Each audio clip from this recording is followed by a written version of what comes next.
good morning or good afternoon.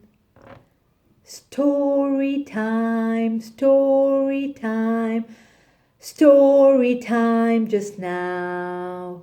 All the birds are listening. Story time just now.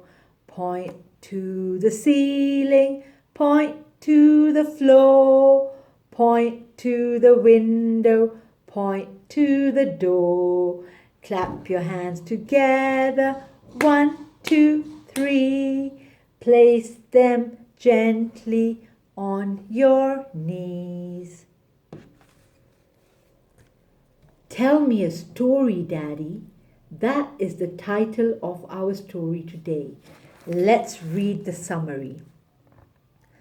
Tell me a story, Daddy, said Rosie. Tell me a story about a princess. So, Daddy begins to tell a bedtime story about a little princess and a baby dragon. But he doesn't get very far before Rosie interrupts with her own version of events. Wow! I love princess and dragon stories. So, let's jump right into it.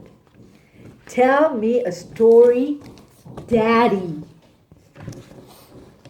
Okay, can you see the pictures? Well done. Tell me a story, Daddy, said Rosie. Tell me a story about a princess.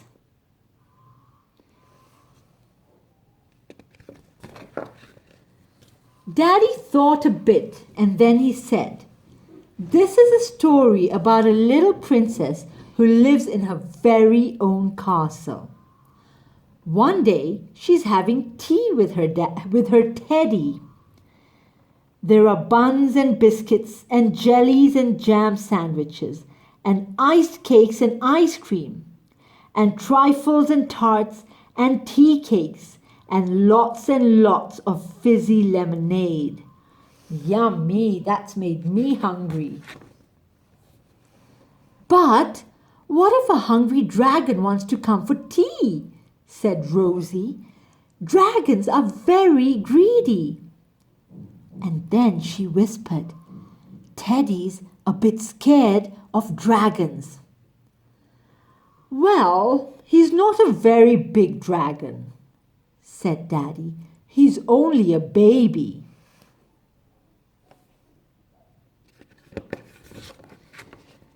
But what if his mummy and daddy come looking for him? Said Rosie. They might be angry with the little princess. They don't know she's looking after him. Oh, she doesn't need to worry, said Daddy.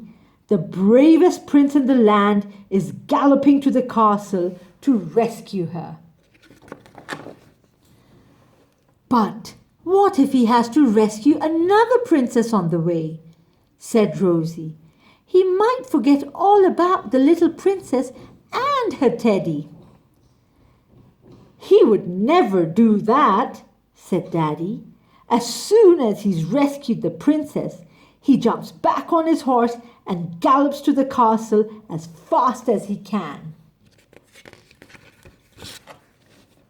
But what if Mummy and Daddy Dragon get to the castle before him? Said Rosie. They might roar at the little princess.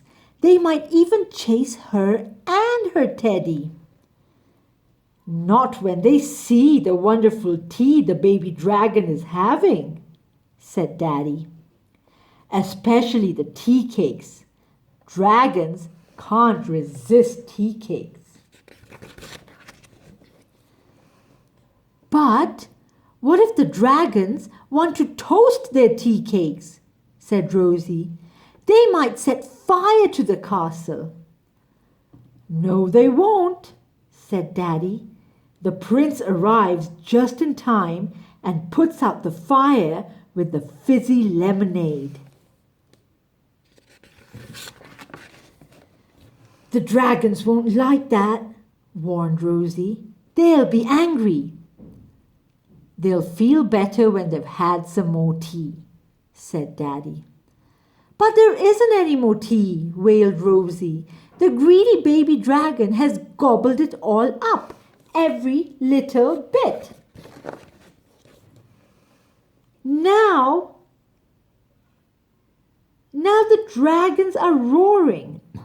They're chasing the little princess, and if they catch her, they'll gobble her up. And her teddy too. No, they won't, said Daddy. The little princess knows just what to do.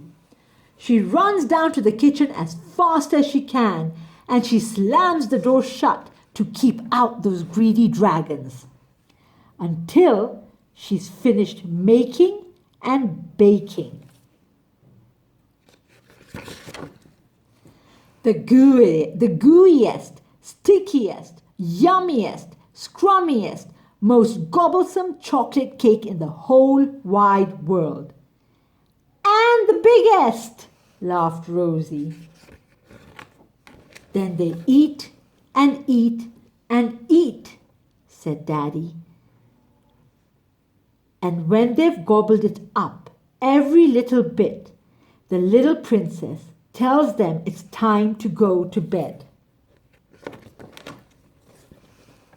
But they can't go to bed yet, said Rosie. They're much too sticky. They have to have a bath first, and then they have to put on their pajamas. Are they ready for bed now? Said Daddy. They can all go to bed, said Rosie, when they've brushed their teeth. The little princess tucks them all in and kisses them good night, said Daddy. Does she tell them a bedtime story? Yawned Rosie. They're much too sleepy, whispered Daddy. So she switches out the light and tiptoes very quietly out of the room. Night, night, says Rosie. Aw. And before anyone can say sweet dreams, the little princess and her teddy are fast asleep. What a wonderful story. Now, zebras, when you go to bed tonight, you ask your daddies to tell you a story about a princess and a dragon. And let's see how good they are, okay? Have fun. Bye.